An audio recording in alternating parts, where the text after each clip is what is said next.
So, ladies and gentlemen, it's an absolute pleasure for me to introduce our guest collaborator this afternoon. He's had more than 25 years experience working in training and development within organizations such as five-star hotels, resorts, theme parks, and multinational corporations. He's worked with prestigious brands such as Disney, Motion Gate, IGM Dubai, and of course this features organizations such as Cartoon Network, Marvel, Lionsgate, and Universal Studios. All of this has taught him a lot about international leadership, customer service, communication, and of course, sales. It gives me a great pleasure to introduce and to welcome today Mr. Colin Quayle. Please give me a huge round of applause. That was worthy of an Oscar award. That yeah. Where's my gold medal? Here you are. Here you are. There you are. Thank you very much. Let's go, Colin Quayle. Colin, please, if I've missed something out, please tell us all a little bit more about yourself. No, that's great. I mean, we don't want to spend the webinar about my credentials. Let's spend it a bit more on something more interesting. But thank you for the introduction. And yes, I have a few years of experience in different types of organizations, which has led me to this wonderful moment here online in the middle of a global pandemic, talking about how we're going to accelerate out of this situation. And today we're going to we'll have a sort of free-flowing discussion, and we're really going to have a good chat on human beings, human behavior and preferences, and how these behaviors and preferences being aware of these things can really help us to accelerate out of this pandemic and focus on our sales and recovery from it. Yeah, and I do call this a pandemic. I do call it a lockdown. Let's see it for what it is. I have seen it being termed as a retreat. It's definitely not a retreat. It's a lockdown, and we certainly need a specific set of skills to accelerate out of this lockdown for sure. You're right. I think we've turned the corner on the pandemic. I mean, and we're in an environment which is now starting to look at how we're going to get back to business and how we can start to focus on all the things we need to do. So obviously, recovery comes from a dynamic approach. To basically to sales and to building awareness for well-being and performance as well. And this is for individuals and for organizations too. We talk when we first started talking about conducting this webinar. You talked to me about how people need to be self-aware. But can you maybe start off by giving us a little bit of insight into what is self-awareness? Well, that's a great question. It's actually, it could be a 5-day webinar for just to answer that one question alone. But, we were going to summarize, what is self-awareness. It's having a clear perception of your personality, perception of your strengths, your weaknesses, your thoughts, beliefs, and very importantly, being aware of your behaviors, preferences, motivation, and emotions. If I was going to encapsulate an answer, but it is a wide-ranging subject, and it can be answered in many different ways. But that's how I would term self-awareness. But today, we're really going to be looking at the behavioral and the preferences which are part of answering this self-awareness question. So what can we do to discover more about it? Well, let's do a practical exercise. Let's get straight into it. So I'm not talking all the time. Okay. Do you happen to have a pen with you by any chance? Funny enough, yes, I do have a pen. I think does everyone else have a pen? Yes. Yeah. Good, good, good. If we, I think, okay, so what do you want me to do with this pen? Well, I have a very, very difficult task for all of you here. I thought we'd go straight into the high level of difficulty. I'm going to ask you to pick up the pen and simply write your name, first and last name. Write my first and last name. Okay. Yep. All right. First and okay. All right. All right. Okay. Well done. And oh, well, great, great. So I'm going to ask you once again to pick up the pen, and once again I'm going to ask you to write your name, but this time I'd like you to put the pen in your other hand and write your name. Okay. All right. So pen in my other hand. All right. Other hand, yes. Oof. Okay. And I'll go to Starbucks and come back in 20 minutes when you guys have done that. Could you get me a venti latte, please? Sure, sure. Yeah. Excellent. Sanitized. Thank you, please. All right. Yes, done that. Right. Oliver's still working on that. Okay, great. Well done, well done. Okay, so let me ask you a question. Yeah. The first time I asked you to write your name, did you think about, which hand should I use, or should I use my foot, my hand, my elbow, or did you just pick up the pen and start writing? Just picked up the pen and just started writing. It was like, Okay, yeah. right. Perfect. Yeah. Now, the second time I asked you to write your name with the other hand, how was that for you? How did it feel? Well, it felt awkward. Yeah, exactly. It wasn't working as well as the right hand for sure. Okay. It felt strange. Okay. Right. So, was the result better or worse with the bad hand? Was it better or worse, the result? It was worse. Did it take you longer to achieve it? Yeah. Definitely took me longer. I had to think about it more. I had to really think about how I was writing letters and Right. forming the word. I actually forgot the spelling of my own name. Okay, great. So to summarize, the result was not as good. It took you a little bit more time. I would probably also add and assume that it probably took you a little bit more energy to actually do that as well, because you're not used to writing with your other hand. So what we've demonstrated there in neurological terms is called a preference for task. So the first time you wrote your name, you used your good hand. That is a preference. It's a behavior that has been hardwired into you since you were, how old? When you started to write, 5, 6, 7 year old? That's been I started writing hardwired about 10 years old. Yeah. So when we asked you to write with your other hand, the bad hand, we say that's a task against type. In other words, it means that your brain throughout your life has been forming what we call neural pathways. And these neural pathways are formed, and they're formed by doing something over and over and over and over again. And we form these neural pathways. And these neural pathways are what carries our preferences and our default behaviors, if you like. And when we ask you to write with your other hand, against your natural behavior, your natural preference, your brain is like, hang on a second, we don't normally do it like this. So the brain struggles because it's forced to use another pathway that it doesn't normally use.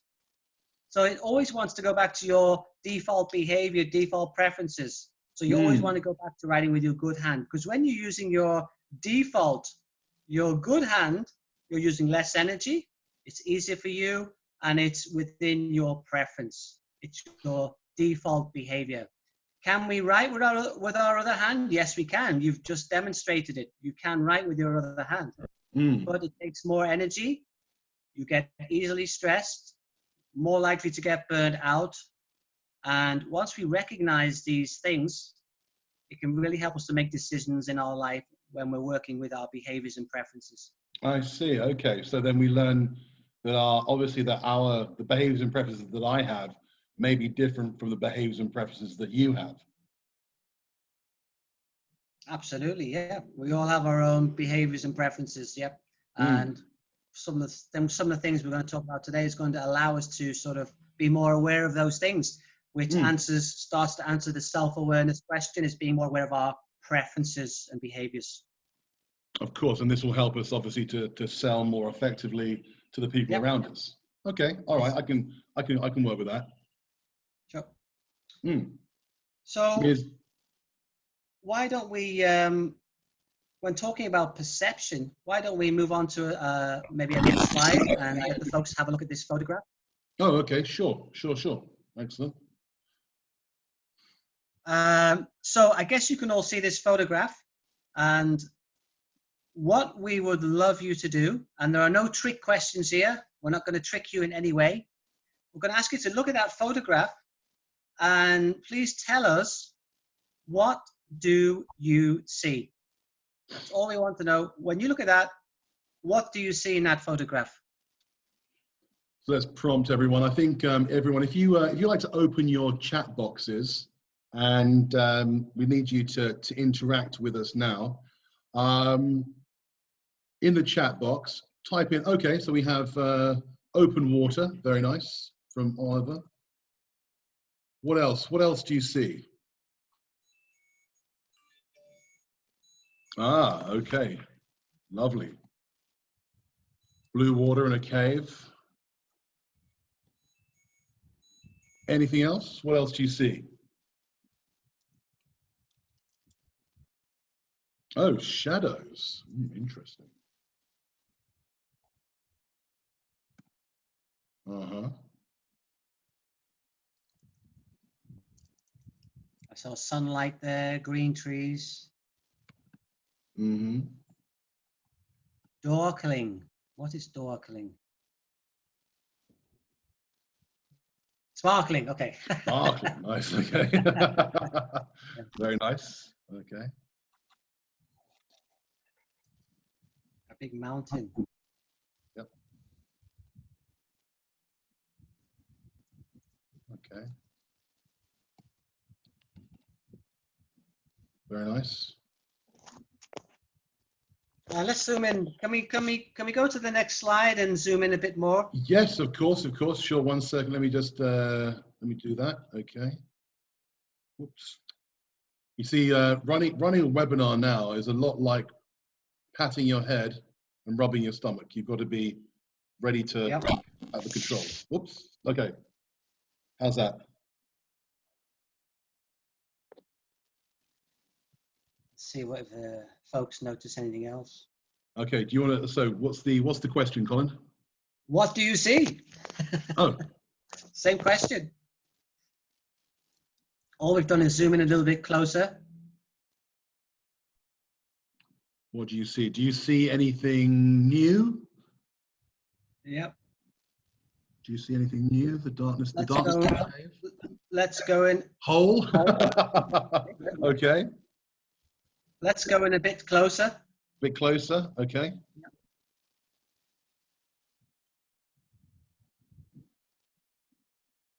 Ah. A human face. A human face. That's interesting. Does anybody else see a human face?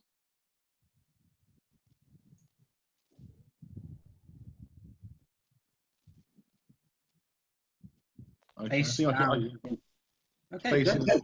look, I think I can draw where the face is for everyone. Looks like Dave. It looks. Are you saying because it's got a big bald forehead? So here, I think, yeah, here's the forehead, right? And then we have a nose. Mm-hmm. And Nice. you know what? It does, there you go, there's a little mouth there as well. Mm. And The eyes. there's the eyes. A tiger face. There we go. Nice knob. It does look like you, actually. I didn't realize that. Yeah. It does. It's not as good looking as me. Not as good looking as me. Great. So everyone can see the face, then, I gather, in the rocks, I think. Absolutely. So the question is, is there really a face in the rocks? Is it really a face?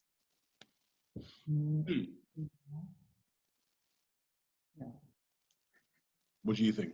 Oh, okay. No. Well, I'd agree. I'd agree with you. Yeah, I'd say, yeah, no, there isn't a face in the rocks. Oh, okay. Maybe. I mean, that's perfect. I mean, when I ask this question, we always get different answers, and there's a reason why. Well, let's just go back one step. And I apologize, I keep moving my phone here because I'm trying to do three things at the same time. Okay, some of the words you gave to the question.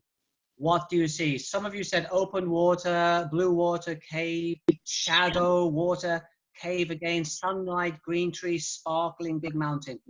Okay, when we look at those words, some of those words are, if you like, tangible things.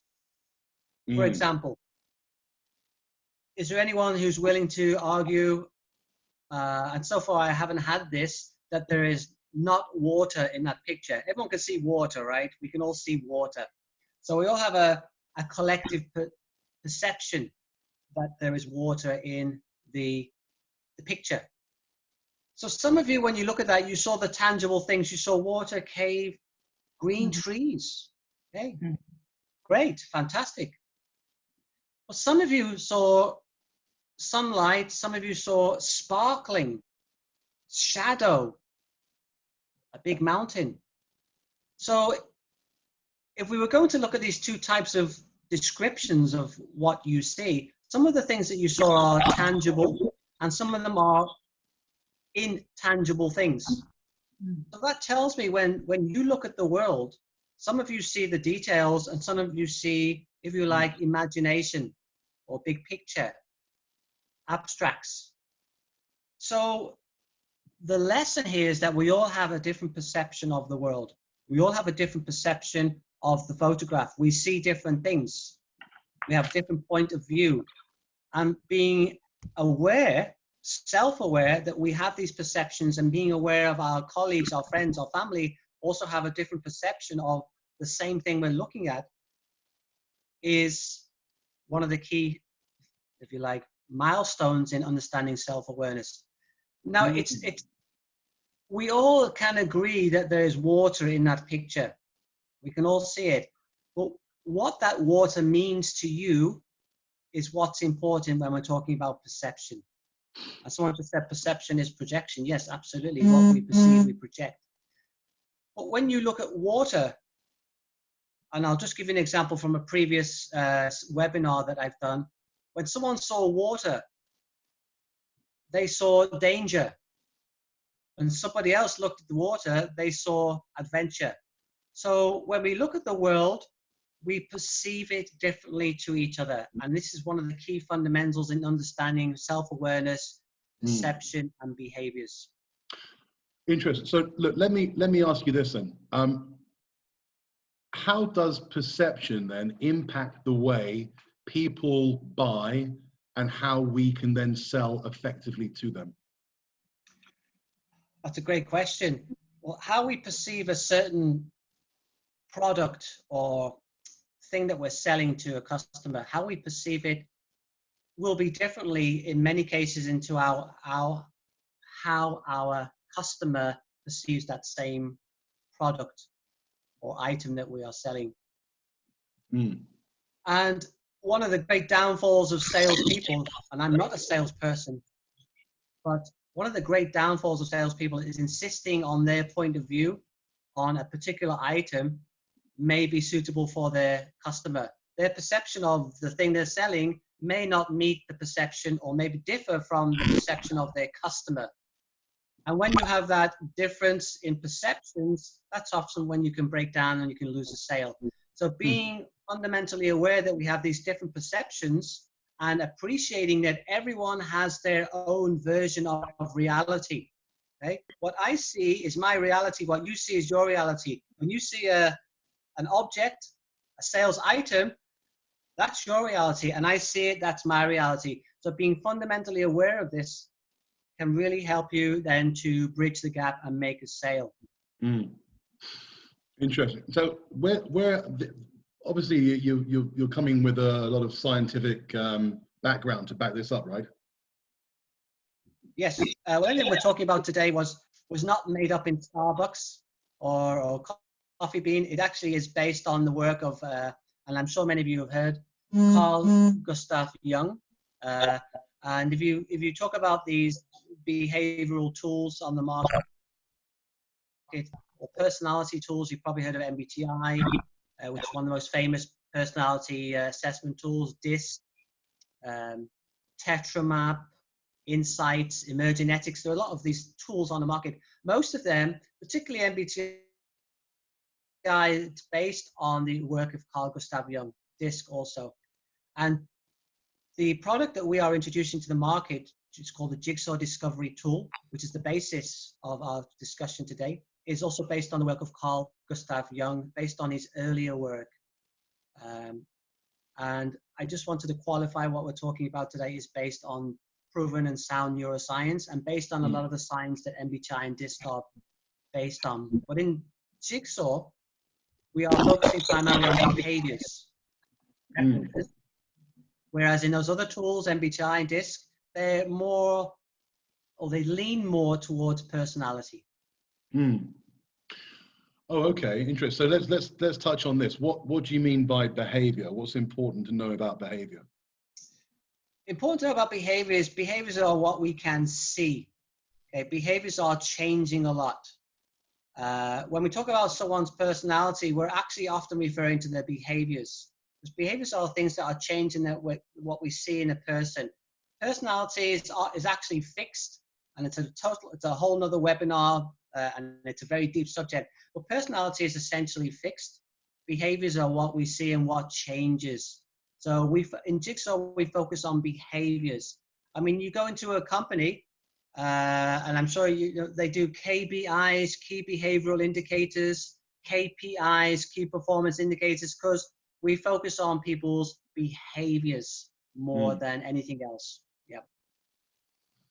Interesting. So when we're looking at these axes of behavior, what's important to know for our audience? Okay, this axis of behavior, I think there's a couple more there. If you can just press enter. Yeah. So in Jigsaw, we focus on 3 axes of behaviors, which are the earlier part of Carl Gustav Jung's work. And we look at the 3 axes of behaviors, which are introversion, extroversion, thinking, feeling, sensing, and intuition. In our Jigsaw Discovery Tool, we go through these pairs, and we get participants to do a simple self-awareness assessment based upon information we give about these pairs of behaviors or thinking styles. And being more aware of what your style is. Are you an introvert, extrovert? Are you a thinker, a feeler? Are you sensing, intuition? Being more aware of these things can actually help you to understand and lift some of your preferences and behaviors out of your subconscious into your consciousness. So are you a thinker? Are you a feeler? When you see the world, do you see the big picture? Do you see the shadow? Do you see the mountain? Or do you see the water and the rocks? So are you more of a sensor or intuition? Someone who has a sensing preference would be looking at the rocks. Someone with an intuition preference would be looking at the shadows and the danger. So we look at these things in Jigsaw to develop a greater sense of self-awareness. Interesting. So you've mentioned these styles, Yes. that are revealed from our behavior. How many styles? I understand that MBTI, there's like 16 different profiles, and DISC has a number of different permutations as well. But when it comes to, obviously, sales is very behavior driven, and if we're able to understand someone's behavior, it's going to give us obviously the edge on how we, I guess, change the way we communicate with them as well. So can you, go into a little bit more about the number of styles that there are? Sure. Well, in Jigsaw Discovery Tool, we call it a surface tool. And whereas something like MBTI and some companies like the detail, they like the 100 pages, they like the detailed reports. which is great. In Jigsaw, we don't do any of that. We keep everything surface. It makes it very easy to implement. And what we do is we actually break down behaviors into 4 colors, which again is similar to DISC. We break them into 4 colors: red, blue, green, and yellow. And as you go through the process, you start to understand where you sit. Are you a red? Are you a blue? Are you a green? Are you a yellow? And you get to this point as a result of going through several layers of discovery, which is what we do in the workshop. And once you know what your color is, once you identify with that color, then that means that suddenly you are aware of your behavior, aware of your preferences. You become more aware of your blind spots and how to support yourself in stressful situations, what you need to get through. And not only that, the real powerful thing here, when we talk about sales and behavior, you understand the other colors. You understand your colleague's color. What color are they? And what behaviors are associated with this color? And you become an expert at recognizing these colors. So imagine how this might play out when going to see a customer or trying to make a sale. Walking into their office, and based upon your experience and knowledge of behaviors and human behavior, you suddenly realize your customer is a yellow, a red, a blue, or a green, and then you know how to flex your style to meet their behavioral and preferences. Interesting. So imagine, if you will, this scenario. Okay, you've walked into this person's office. All right. You want to sit down with them and discuss. Basically, maybe you're looking to sell them a product or a service. It could be I don't know what, maybe it's training, maybe it's real estate. It could be anything. All right. Are you able then? How can you measure someone's style? Do you do it just by looking at them, or do they have to take a test as well?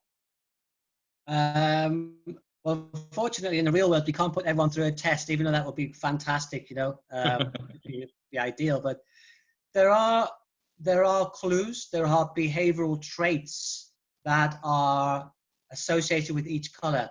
Now, looking at the desk that you've just presented, I see a very highly structured, organized desk. Everything seems in order. It's been placed there in a particular way. There's an attention to detail there. So if we take this back to Jigsaw and talking about behaviors, in Jigsaw, one of our colors is actually blue.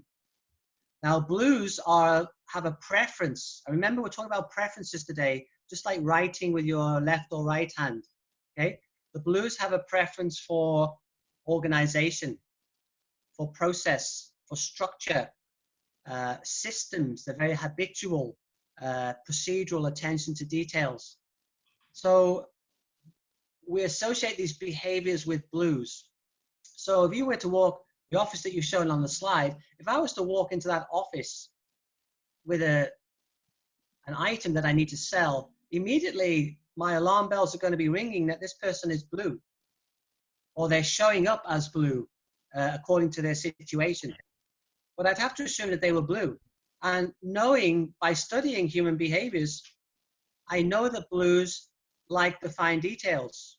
They have a preference for process structure. So how am I going to position my product to sell to them?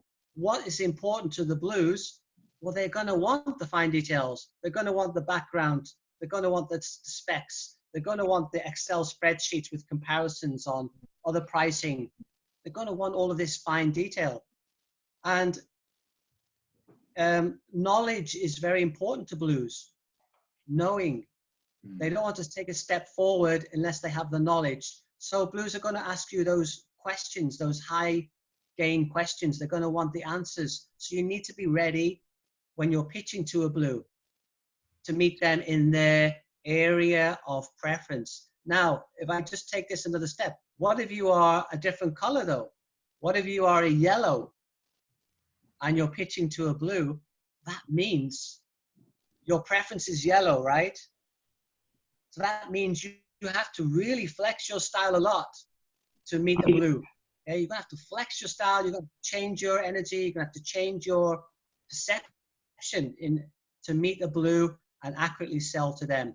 But once we can understand that there are different behaviors, different preferences, it can really help us when making sales. I see. So this isn't just about me understanding somebody else's color and, you know, their preferences. It's my ability then to manage my own style to build rapport with theirs. Would that be an accurate thing to say? Yeah, being self-aware of your own preferences, knowing, oh, I'm a yellow, I'm going to meet a blue today. That's gonna take a lot of energy for me to do that, but I can do it. But being aware of that, so you know that you have to really put your heart and soul into becoming blue, becoming situationally blue. Okay, people can change according to the situation. We can write with our left and right hand, but we have a preference. If your preference is for yellow, you can be blue. You can do it, but that's good. It's important to be aware that that's going to take you a lot of energy to be blue, but you can do it. And once you understand that, you also know that you also need to go back to your yellow home base to recharge yourself as well. Otherwise, that leads to burnout. You know, I mean, it's interesting when people do these, I guess, discovery assessments, and they find out about themselves. Some of them say that you're very, you know, you're fixed, like, you know, like MBTI is like you're fixed and you'll always be this way. Is that different with what we're talking about now with preferences? Because if we're talking about somebody who's blue, are they 100% blue? No, it's very unusual for someone to be all the way one color. Even though we do see profiles coming out, you know, in Jigsaw, we if you like, we give 16 behaviors. We allow people to choose 16 behaviors. It's very unusual for someone who will be 14 blue and like 1 red and 1 yellow. It'd be very unusual. There's usually a preference, but we don't often see someone who's completely one color. Now, talk about personality again, it's a different thing altogether, but personality is pretty much fixed. Its behaviors are what changes. And the brain is neuroplastic. So we can be different colors. We can be who we want to be. We can navigate around our behavioral maps. We can be. But it's important to be aware of what is your preference. What is your color, so you know where you're going to recharge yourself. Okay? You're always going to come back to your default. I mean, look at the situation we're in at the moment, this pandemic. People will always regress back to their home base, to their default color in these types of situations, but we can be other colors. Yeah, you make a good point about the current pandemic and its impact. Before we move on to that point, though, I want to ask you a question. Though, when it comes to selling, when it comes to basically being more effective in selling, what matters more? Is it personality or is it behavior? Well, behaviors are what we can see. Okay, if you like, some people say personality drive behaviors. It's actually behavior. Behaviors are what we show to each other. We show our behaviors. Okay, we influence with our behaviors. Okay, people talk about sales being about being able to influence. We influence from our behaviors, from what we do, the actions that we take. It's all behavioral driven. So it's important to match someone else's behavioral preferences when we sell to them. So blues have a preference for detail and structure.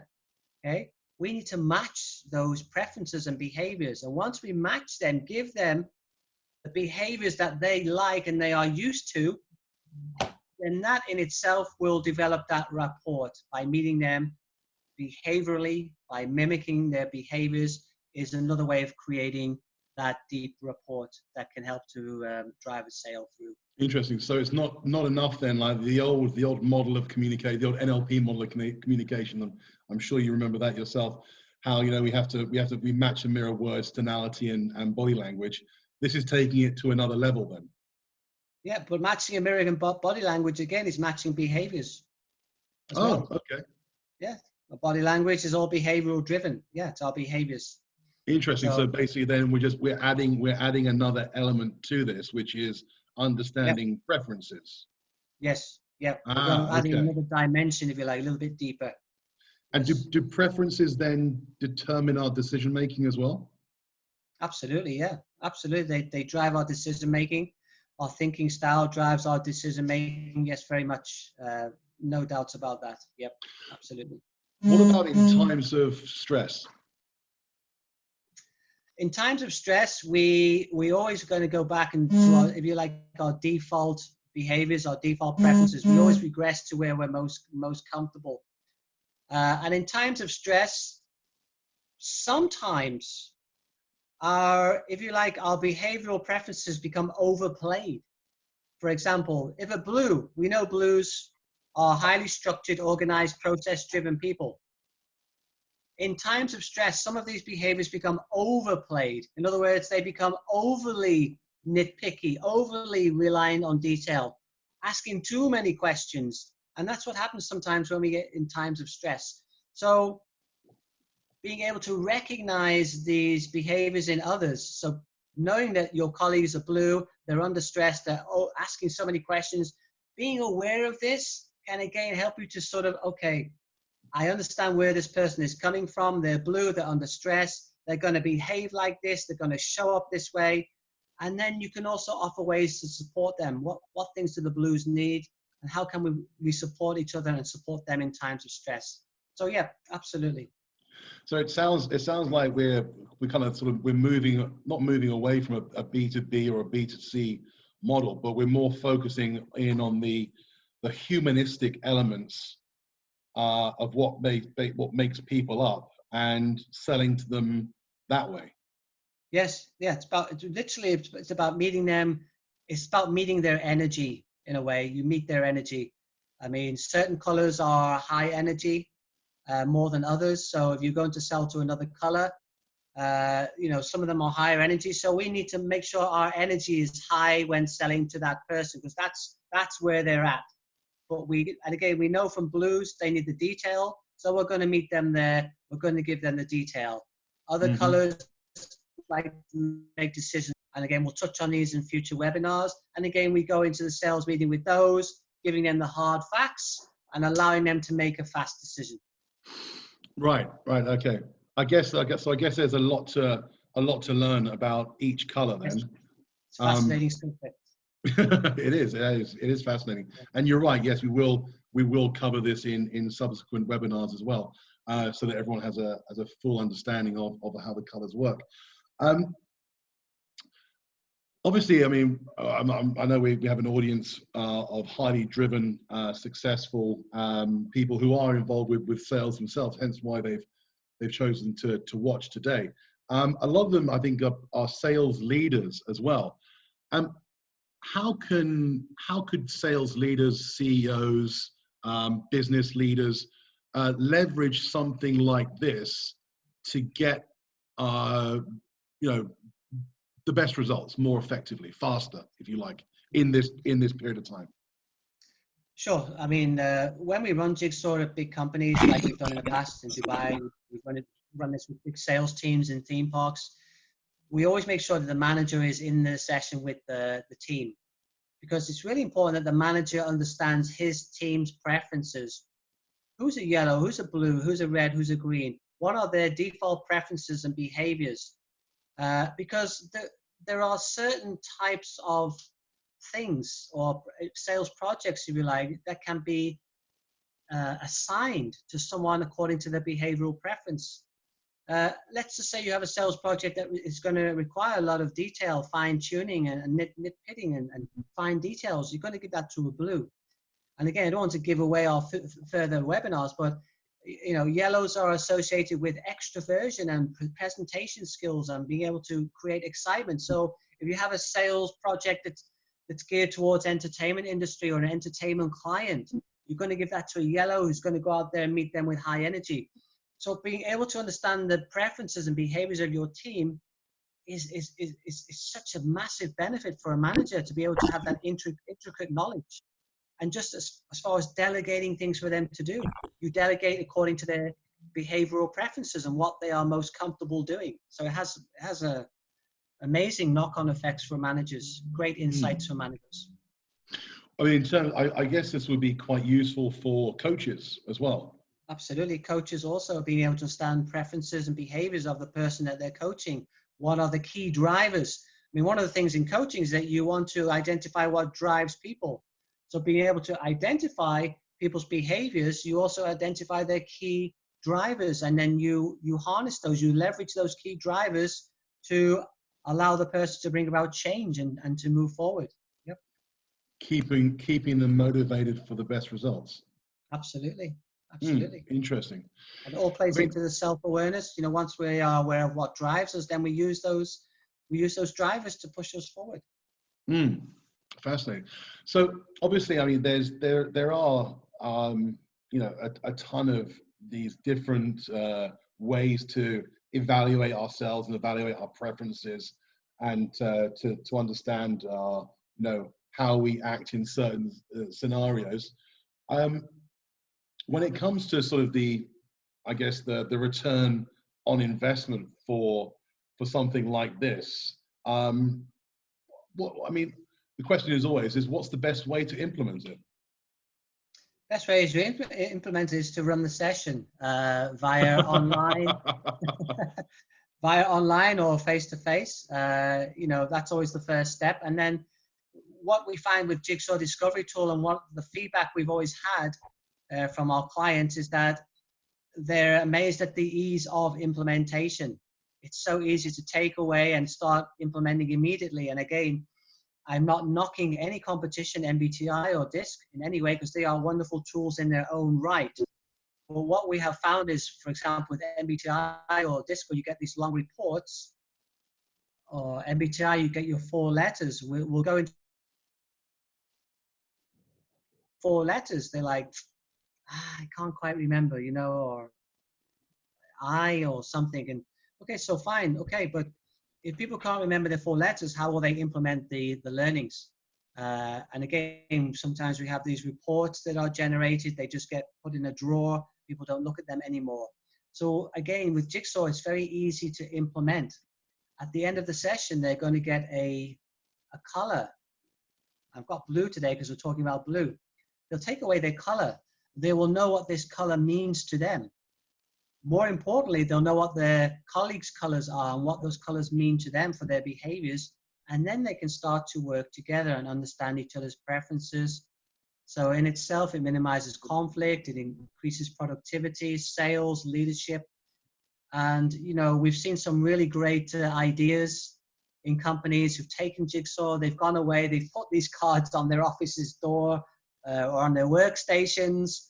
They put their color on their email signatures. So, you know, if you're going to see a blue, you knock on their door, there's their blue card. You're like, wait, I'm going to see a blue today. I know they're going to ask me questions. I know they need the detail, the supporting documents. So you can then be ready and interact with them on another level that you maybe before you didn't have the awareness to do that. So Jigsaw allows you to interact with people according to their preferences and behaviors.